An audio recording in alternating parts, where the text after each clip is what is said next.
Today, we are going to discuss the Cambridge reading passage, Collecting Ant Specimens. First 27 to 30 questions are true, false and not given. First question is, taxonomic research involves comparing members of one group of ants. Taxonomic research, ants के एक group के members को compare करती है.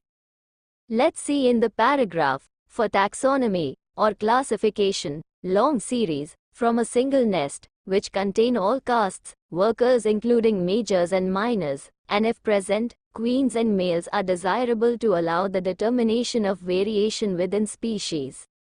तो यहाँ पे ये clear है कि एक ही nest के members पे research हुई. So its answer is true. Next question is not given. Next to that is, range is the key criterion for ecological collections. Ecological collections में range सबसे important criteria है. Let's see in the paragraph. For ecological studies, the most important factor is collecting identifiable samples of as many of the different species present as possible. जितनी ज़्यादा हो सके उतनी different species. So this is same statement. Therefore its answer is true.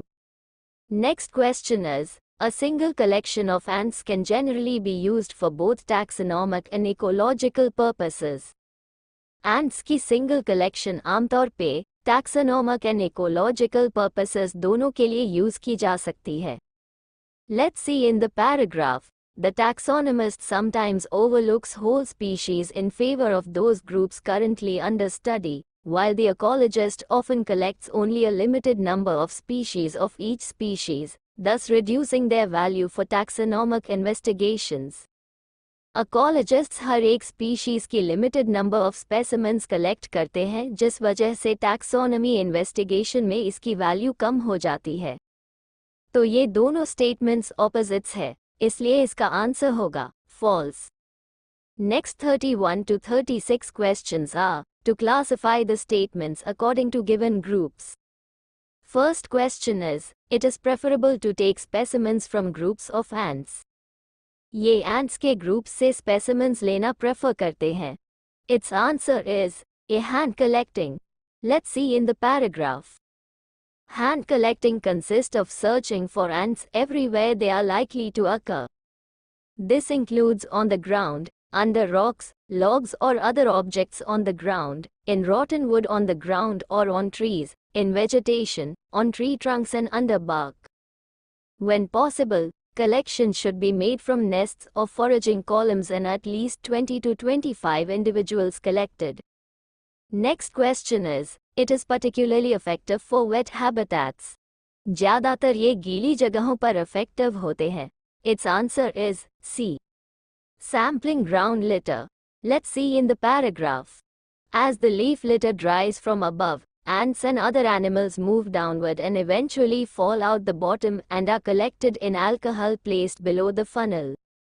This method works especially well in rainforests and marshy areas. Next question is, it is a good method for species which are hard to find. ये method उन species के लिए अच्छा है जिन्हें ढूंढना मुश्किल होता है. Its answer is B. Using bait. Let's see in the paragraph. Baits can be used to attract and concentrate foragers. This often increases the number of individuals collected and attracts species that are otherwise elusive. Next question is, little time and effort is required. थोड़ा समय और थोड़ी मेहनत लगती. Its answer is D. Using a pitfall trap. Let's see in the paragraph. One advantage of pitfall traps is that they can be used to collect over a period of time with minimal maintenance and intervention. Next question is, separate containers are used for individual specimens. हर एक species के लिए अलग container use किया जाता है. Its answer is a hand collecting. Let's see in the paragraph. This is in second paragraph where hand collecting is discussed. See in last third line. Individual insects are placed in plastic or glass tubes, 1.5 to 3.0 milliliters capacity for small ants, 5 to 8 milliliters for larger ants containing 75% to 95%. Next question is, Non-alcoholic preservative should be used. बिना alcohol वाला preservative use होना चाहिए. Its answer is D. Using a pitfall trap. Let's see in the paragraph. Pitfall trap is discussed in last paragraph. The answer of this question is in last fourth line. The preservative used is usually ethylene glycol or propylene glycol, as alcohol, will evaporate quickly and the traps will dry out. Next 37 to 40 questions are to label the diagram. It is one method of collecting ants. Look at 37 question number. It is something which is upside. Let's see in the paragraph. Sum is written in the question. This is most commonly done by placing leaf litter on a screen over a large funnel, often under some heat. Come to the question again. Screen is the answer of 39. Leaf litter is the answer of 38, and heat is the answer of 37. For last question, come to the paragraph again. As the leaf litter dries from above, ants and other animals move downward and eventually fall out the bottom and are collected in alcohol placed below the funnel. So last answer is alcohol. I hope this video is beneficial to you. If yes, then please like, share and subscribe to this YouTube channel. Thanks for watching.